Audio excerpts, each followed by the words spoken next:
In this video, we are going to discuss case management roles for UNHCR and partners. The objectives of the session are to review the steps of case management and best interest procedures, to discuss how this differs in refugee contexts versus others, and to understand UNHCR's role in case management and best interest procedures.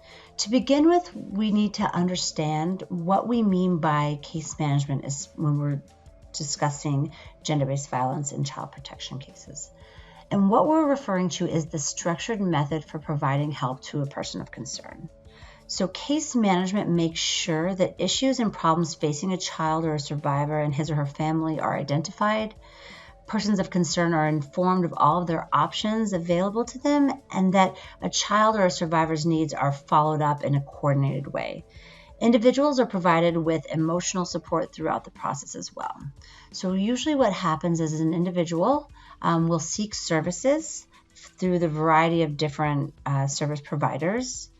And the idea is that there needs to be some sort of continuity throughout this process so that an individual is aware of all the different services available, no matter where they first go to, that they are able to have someone guide them through this process, and that person who's guiding them through the process of seeking services that they want and understanding the services that are available can also then provide them with emotional support. In most contexts, there's one organization that is designated to be the case management service provider, and they tend to be the same service provider who provides psychosocial support or social services, or is a social services actor. Another thing that's important to note is that we will use the term best interest procedures, or BIP, when we are referring to specifically UNHCR's internal child protection case management procedures. So we use the term child protection case management for general case management procedures that are not specific to what we as UNHCR utilize within our own programming. When we speak about GBV and child protection case management in general, we speak of 6 steps. So step 1 being introduction or identification, depending upon if you're working with a child protection or a GBV service provider, and engagement. Step 2 is assessment. Step 3, case action planning. Step 4, action plan implementation. Step 5, case follow-up. And step 6, case closure. So this is from the beginning of when someone seeks services, when it's identified that the case management will end due to either all the needs being met, all the available services being provided, or other case closure criteria such as disappearance from services or death or something like that. But this process is followed through usually with one caseworker with whoever the individual person of concern is, a child or a survivor.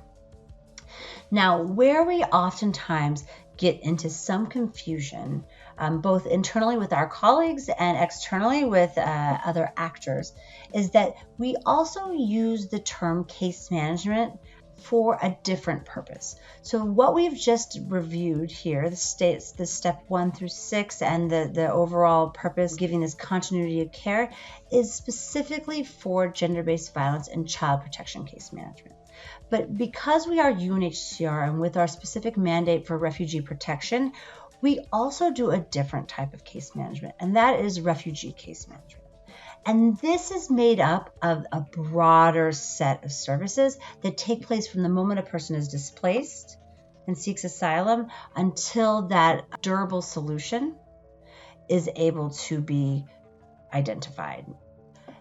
So oftentimes you'll hear UNHCR talk about case management, and this is the refugee case management. It's that bigger picture.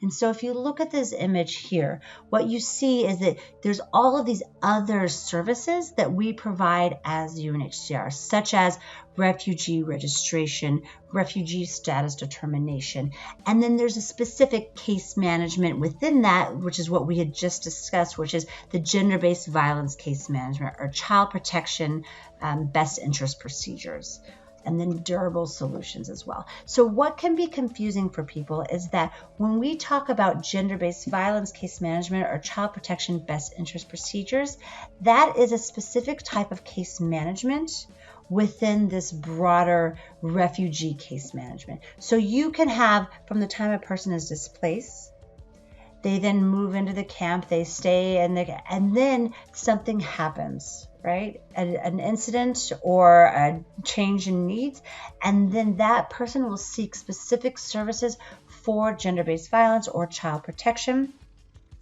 And within their broader needs as a refugee, they then will have a discrete period of time when they're undergoing child protection, best interest procedures, or gender-based violence case management to then identify those needs, help them receive the services they need, resolve those issues, and then that case management would conclude, but they would then still continue to be under our refugee case management until a durable solution has been found. And so it's very clear for us to be able to clearly communicate these different case management responsibilities and what information is needed for these different responsibilities, because this can often get confused internally and externally, and it can cause some issues in terms of identifying what are our information management needs with regards to case management, because obviously if we are talking about two different types of case management, it can require two different types of information needs. So what we need to consider when we are thinking about this is who is responsible for what of the different steps. So obviously as UNHCR, right, we have a specific mandate and responsibility for the protection of refugees. Thus, we take a front position in terms of a lot of those responsibilities for, let's say, refugee status determination or for registration.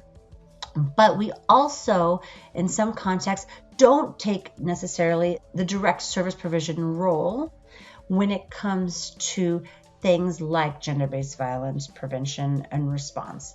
And so it's important for us to consider who is actually taking responsibility for these different steps in and different responsibilities in both the refugee case management as well as the gender-based violence case management or the child protection best interest procedures.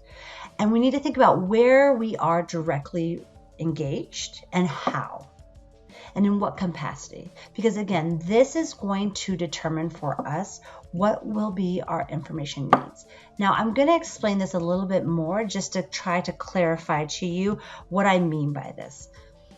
So if you were to make a graph where on one axis, the x-axis on the bottom, you have the proximity to the case. And here I'm specifically talking about proximity to the child protection or the gender-based violence case. So that meaning how directly related or involved am I in that case? Am I sitting across from that survivor or that child, providing them that direct service provision? Or am I just aware of that these problems are happening in a camp?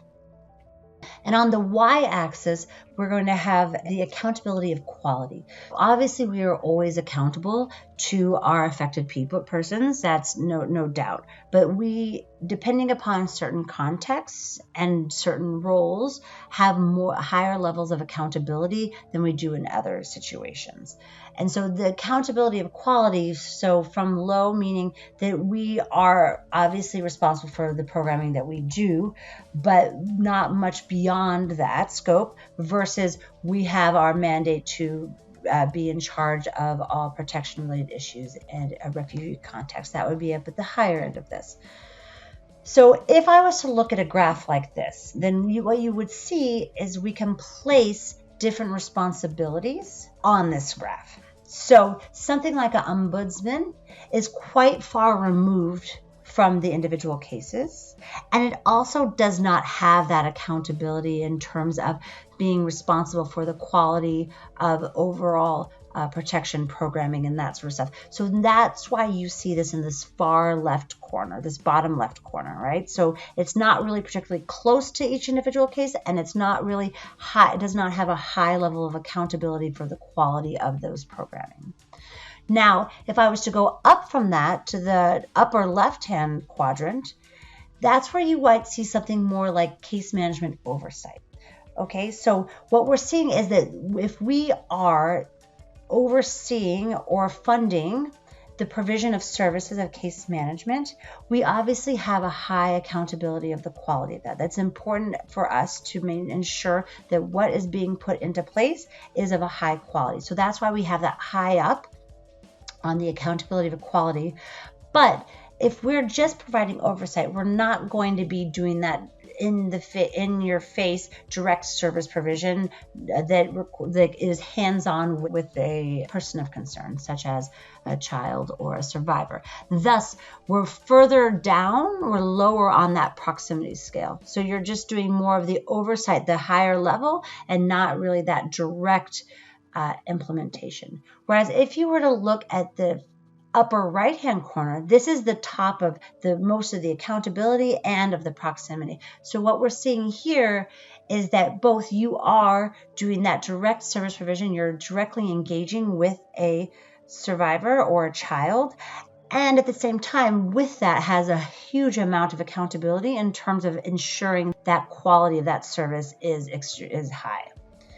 And in the bottom right-hand corner, what we have is the inverse of that case management oversight, which is these other protection services that we provide, where it's not necessary that you have all of the information about all of the cases across the board, because we're not really doing, you don't have necessarily the accountability of the quality of the case management, because we're talking about other protection services. What we really have, though, is that you are directly engaged with specific cases for case management. And so what you need in that case is that you're going to be on this higher end of, I need to know information to be able to provide these services, but perhaps I don't need to know the information of everybody, because my job here isn't as much of oversight as actually the direct provision of service.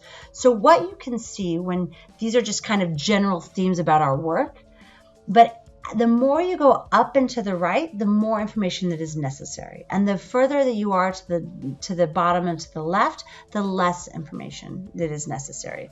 And these types of information aren't the same. So as I said, the things that are more to the right are more around direct service provision, requiring you then to have more information that is specific to individual cases, such as an individual's name if I'm going to be providing services to them, or specific best interest assessments or BIDs. So those types of information needs are going to be more if you are placed more on the right in terms of your functions.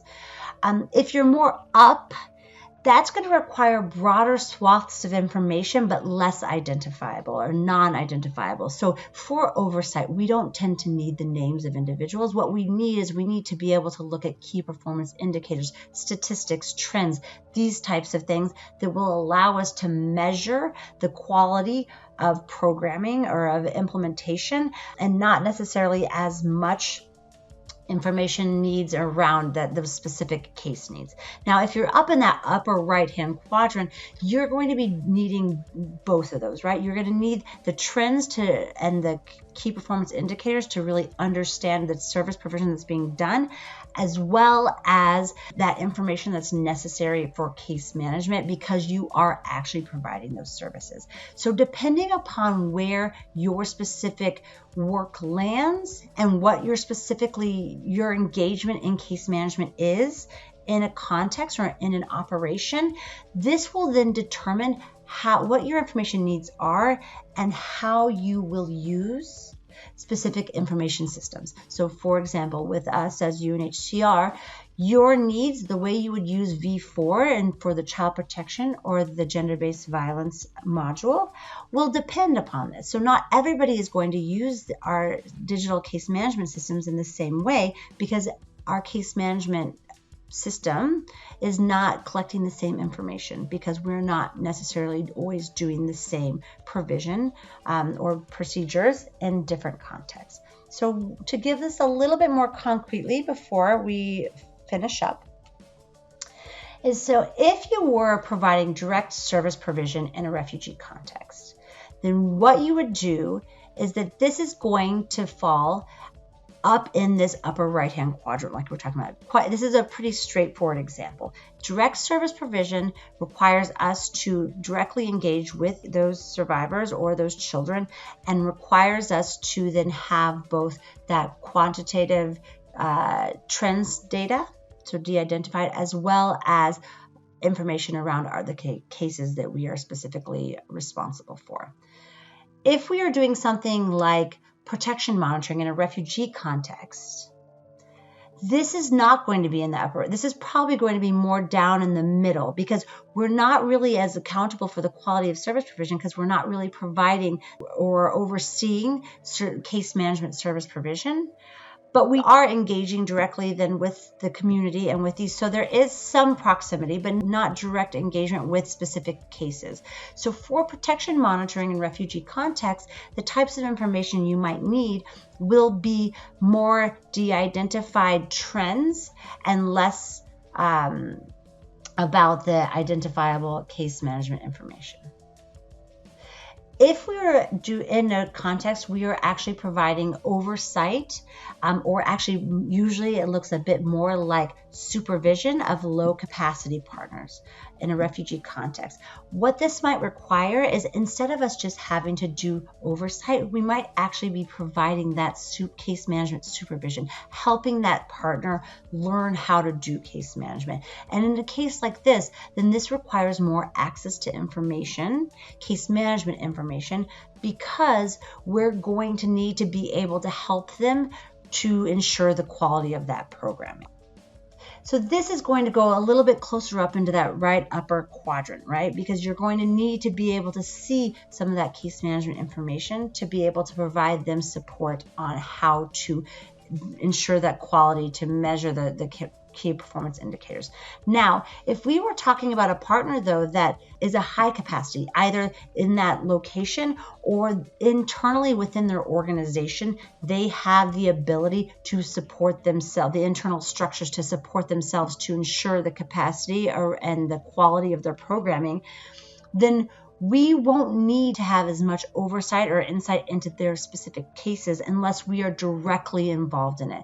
And so for just simple oversight of a high capacity implementing partner, that's going to be moved more over to the left. So more at trends. So we can do more monitoring, key performance indicators. We can do more just trends analysis instead of really having to see more of that identifiable case information. Because again, we're not really providing that supervision role. We're really doing more of just general oversight.